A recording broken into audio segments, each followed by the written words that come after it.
Israel की सेना ने कहा कि उसने पिछले साल 7 अक्टूबर को हमास के हमले के दौरान बंधक बनाए गए 6 लोगों के शव बीती रात बरामद किए हैं। सेना ने मंगलवार को एक बयान में कहा कि उसके सैनिकों ने दक्षिण गाजा में बीती रात अभियान के दौरान ये शव बरामद किए थे।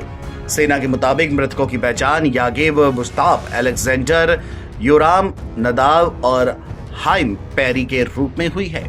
हालांकि सेना ने यह नहीं बताया कि उनकी मौत कब और किन हालातों में हुई। ये शव ऐसे समय में बरामद हुए हैं जब अमेरिका, मिस्र, कतर और इजराइल के साथ साथ हमास के बीच संघर्ष विराम समझौते के लिए प्रयास किए जा रहे हैं। इस समझौते में हमास द्वारा बंधक बनाए गए लोगों को रिहा किया जाना भी शामिल है। माना तो ये जाता है कि 7 अक्टूबर के हमले के बाद अभी भी करीब 110 लोगों को हमास ने बंधक बना रखा है। इजरायली अधिकारियों के अनुमान के अनुसार इनमें से करीब 1/3 की मौत हो चुकी है और इस बीच अमेरिकी विदेश मंत्री एंटनी ब्लिंकन या इजराइल के प्रधानमंत्री बेंजामिन नेतन्याहू के कार्यकाल में उनके साथ एक निजी बैठक कर रहे हैं। इजराइल के प्रधानमंत्री कार्यालय ने सोमवार दोपहर जानकारी दी।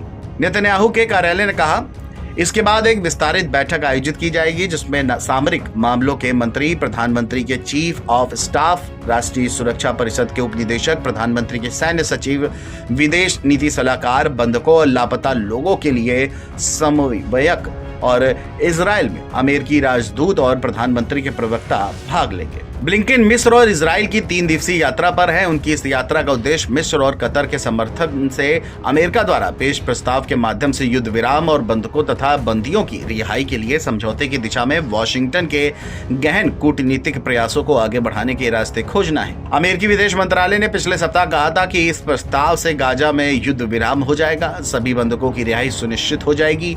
ये सुनिश्चित हो जाएगा कि पूरे गाजा में मानवीय सहायता पहुंच सके और व्यापक क्षेत्रीय स्थिरता के लिए परिस्थितियां तैयार हों। इससे पहले दिन ब्लिंकन ने इजराइल के राष्ट्रपति आइजैक हर्जोग से मुलाकात की। इजराइल पर 7 अक्टूबर 2023 को हमास के हमले के बाद से इस क्षेत्र की उनकी ये 9वीं यात्रा थी। हर्जोग ने बैठक शुरू होने से पहले कहा कि पिछले 24 घंटे में हमने फिलिस्तीनी आतंकियों द्वारा किए गए आतंकी हमलों को देखा। हमने गिदोन पेरी को खो दिया है, जो 3 बच्चों के पिता, पति और संगीत प्रेमी था, जो एक प्लांट में काम करने गया था और कार्यस्थल पर उसके एक दोस्त ने उसे सिर्फ इसलिए मार डाला कि वह एक यहूदी और एक इजरायली था। ये एक बहुत बड़ी त्रासदी है। इजरायली राष्ट्रपति ने कहा कि उनका देश पृथ्वी के चारों कोनों से आतंक से घिरा हुआ है और एक लचीले और मजबूत राष्ट्र के रूप में इसका मुकाबला कर रहा है। उन्होंने कहा कि कल रात हमने तेल अवीव में एक संदिग्ध बड़ा आतंकवादी हमला देखा जिसकी जांच की जा रही है, जिसमें एक संभावित आत्मघाती हमलावर भी शामिल है।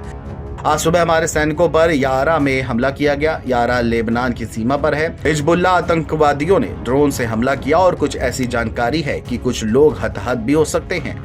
हम इसकी समीक्षा कर रहे हैं और इन दिनों हम इसी तरह ही जी रहे हैं। बहरहाल देखना यह होगा कि आज समझौता के तहत अभी जो हमास के गिरफ्त में 110 लोग बंधक बने हुए हैं, क्या वो जिंदा और सही सलामत हैं या नहीं। Video desk, NBT online.